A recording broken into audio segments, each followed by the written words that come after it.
We are in our series, Married Couples Leading as a Team, and today I have the topic, the value of a wise and honourable wife.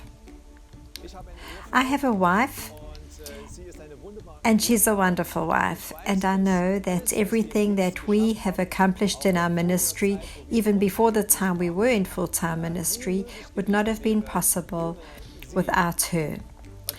And everything that she is and who she is. And I think she would say the same about me, that what we have accomplished together wouldn't have been the same without me. And what I notice is that when we work together, it actually multiplies our abilities and our power to lead. And that's why it's so important that we see our marriage as teamwork. In creation, the woman was taken from the man. That means something is missing with the man. Husband and wife together have abilities that complement each other. In Genesis 2:18 it says, "Then the Lord God said, it is not good for the man to be alone. I will make him a helper who is just right for him." And we see that the wife is defined as a helper, not just any old helper, but a very important one. And we shouldn't see that as a stumbling block, because actually the husband or the man is also a helper for the wife. In Ephesians 5, verse 31 to 33, it says, "A man leaves his father and mother and is joined to his wife, and they two are united into one. This is a great mystery, but it is an illustration of the way Christ and the church are one. So again I say, each man must love his wife as he loves himself, and the wife must respect her husband. And if I love my wife the way Christ loved the church, then it's just understandable that I will be at her side, and everything I am, I will be a helper to her in her life.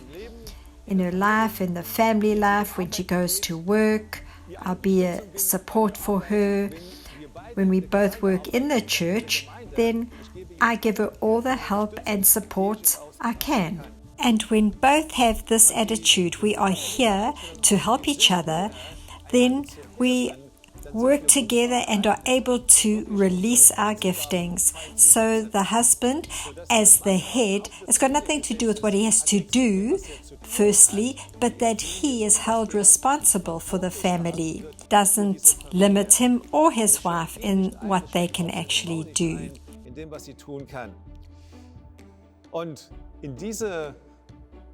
In this video, I'm wanting to take the important, wonderful value of a woman and raise that up.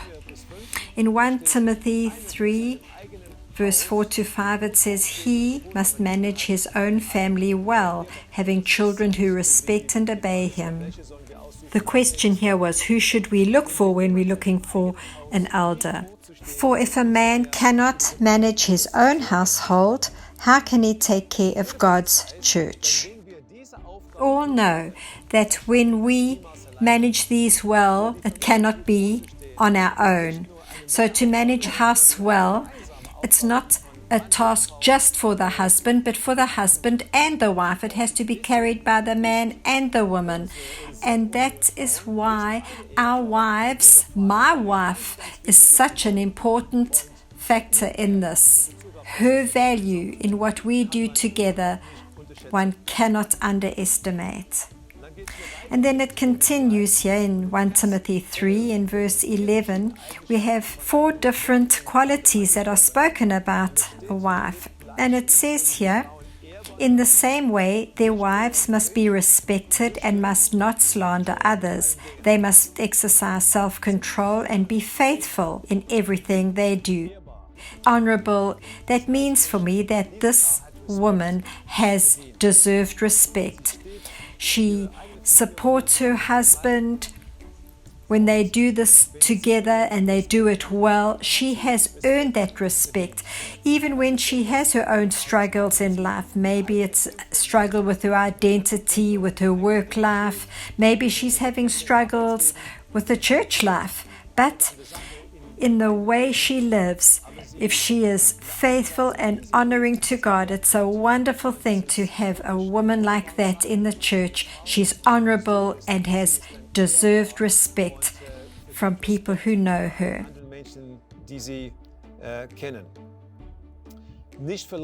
Not slanderous. That means that she does not say negative things to or about others, even if she has confidential information.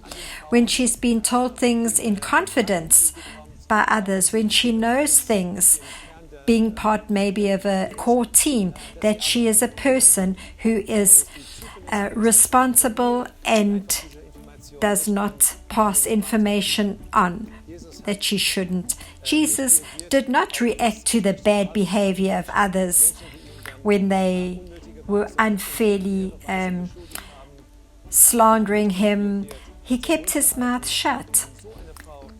And when a woman can also just not react or respond negatively to slander and to other things, she is someone you need in your team and is a wonderful person at your side if you are a man.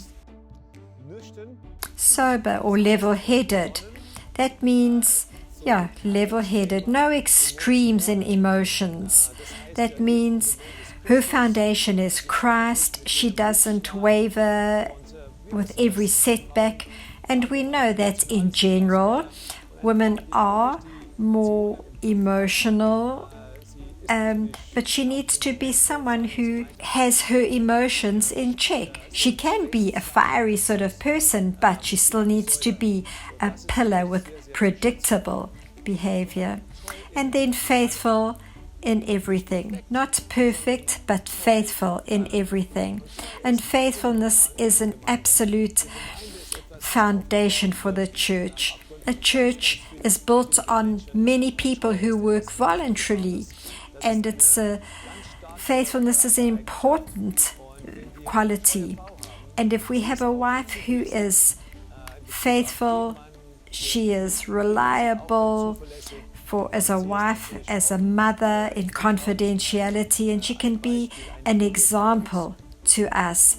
And so a wife like this or a woman like this is very important.